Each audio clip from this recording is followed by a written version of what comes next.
ചെയ്യേണ്ടത് തകർന്നു പോകാത്തിടത്ത് പിശാചിന് തൊടാൻ കഴിയാത്ത ഒരു അക്കൗണ്ടുമായി നിങ്ങൾ ആക്സസ്ഡ് ആയിരിക്കണം. ഇയ്യോബ് ദൈവിക അക്കൗണ്ടുമായി ആക്സസ്ഡ് ആയിരുന്നു. അതുകൊണ്ട് ഇയ്യോബിൻ്റെ നന്മ കുറഞ്ഞു പോയില്ല. എന്നാൽ ദൈവം അക്കൗണ്ടിനെ ലോക്ക് ചെയ്തപ്പോൾ, ഞാൻ പറഞ്ഞ ദൈവം ഒരു ഭാഗിക സമയത്തേക്ക് അക്കൗണ്ടിനെ ഫ്രീസ് ചെയ്തപ്പോൾ ഇയ്യോബിൻ്റെ ലൈഫിനകത്ത് ഫിസിക്കലി തകർച്ച വരാൻ തുടങ്ങി. ബൈബിൾ ഇങ്ങനെ പറയുന്നു, 3 തരത്തിലുള്ള സംരക്ഷണം ദൈവം ഇയ്യോബിന് കൊടുത്തിരുന്നു. ആ 3 സംരക്ഷണത്തിൻ്റെയും വിഡ്രോ ചെയ്തു. ആ സെക്യൂരിറ്റിയെ ദൈവം വിഡ്രോ ചെയ്ത് കഴിഞ്ഞപ്പോൾ ഇയ്യോബിന് അറ്റാക്കുകൾ വരാൻ തുടങ്ങി. ഫിനാൻഷ്യലി നിങ്ങളിപ്പോൾ ബിസിനസ് ചെയ്യുന്നവർ എക്സ്പെഷ്യലി ശ്രദ്ധിക്കുക. നിന്റെ ലൈഫിനകത്ത് പ്രതീക്ഷിക്കാത്ത അടികൾ, പ്രതീക്ഷിക്കാത്ത അറ്റാക്കുകൾ ഫിനാൻഷ്യൽ ക്രൈറ്റീരിയ, ഫിനാൻഷ്യൽ ഏരിയയിൽ നിങ്ങൾ അനുഭവിക്കുന്നുണ്ടെങ്കിൽ ഈ ദൈവ ശബ്ദത്തെ നിങ്ങൾ കേൾക്കുക. എവിടെയോ നിന്റെ സംരക്ഷണത്തിൻ്റെ വാതിൽ തുറന്നു പോയിരിക്കുന്നു. എന്നാൽ അത് തുറന്നത് ദൈവമാണെങ്കിൽ ഓർത്തോളുക, അതിനെ 7 times മൾട്ടിപ്പിൾ ചെയ്യാൻ ദൈവത്തിന് കഴിയും. ഇയ്യോബിന് മനസ്സിലായി ഈ രോഗം വന്നതോ സമ്പത്ത് പോയതോ തലമുറകൾ പോയതോ ഒന്നും അല്ല അവൻ്റെ കൺസേൺ.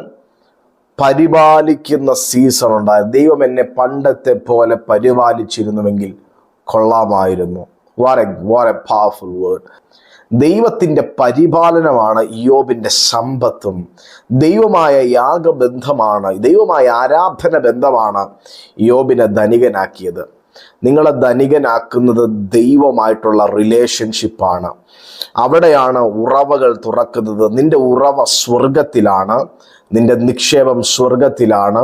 കള്ളന്മാർ, കവർച്ചക്കാർ കൊണ്ടുപോകാത്ത നിക്ഷേപമാണ് ഇയ്യോബിനെ തുറന്നെങ്കിൽ. ഞാൻ നിങ്ങളോട് പ്രവചിക്കുകയാണ്, ഈ ഭൂമിയിലെ യാതൊന്നിനും നിന്റെ നന്മയെ അടയ്ക്കാൻ കഴിയത്തില്ലെന്ന് പരിശുദ്ധാത്മാവിൽ നിറഞ്ഞുകൊണ്ട് ഞാൻ നിങ്ങളോട് പ്രവചിക്കുകയാണ്. ഇപ്പോൾ അങ്ങനെ അടയപ്പെട്ട നന്മകളുണ്ടെങ്കിൽ I decree and declare by the power of Holy Spirit, വചനത്തിനകത്ത് നിന്നുകൊണ്ട് ഞാൻ പ്രഖ്യാപിക്കുന്നു. അതെ, ദൈവമാണ് ആ നന്മകളെ അടച്ചതെങ്കിൽ, ദൈവമാണ് ഈ പരീക്ഷണ കാലഘട്ടം നിനക്ക് തന്നതെങ്കിൽ, ദൈവമാണ് ഈ പ്രതികൂല സാഹചര്യങ്ങളെ മുന്നിൽ കൊണ്ടുവന്നതെങ്കിൽ ഓർത്തോ, ദൈവം അതിനകത്ത് അവരെ ഉയർത്തെഴുന്നേൽപ്പിക്കും. ഇയ്യോബ് ആത്മീകതയിൽ ധനികനായിരുന്നു. ഇയ്യോബ് ദൈവത്തിൻ്റെ ബന്ധത്തിൽ ധനികത്വം ഉണ്ടായതുപോലെ ക്രിസ്തുവേശുവുമായ ബന്ധത്തിൽ നിങ്ങൾക്ക് വലിയ സമ്പന്നത വെളിപ്പെടട്ടെ. പരിശുദ്ധാത്മാവുമായ ബന്ധത്തിൽ നിങ്ങൾ സമ്പന്നരായി തീരട്ടെ. May God bless you all. Amen. Amen.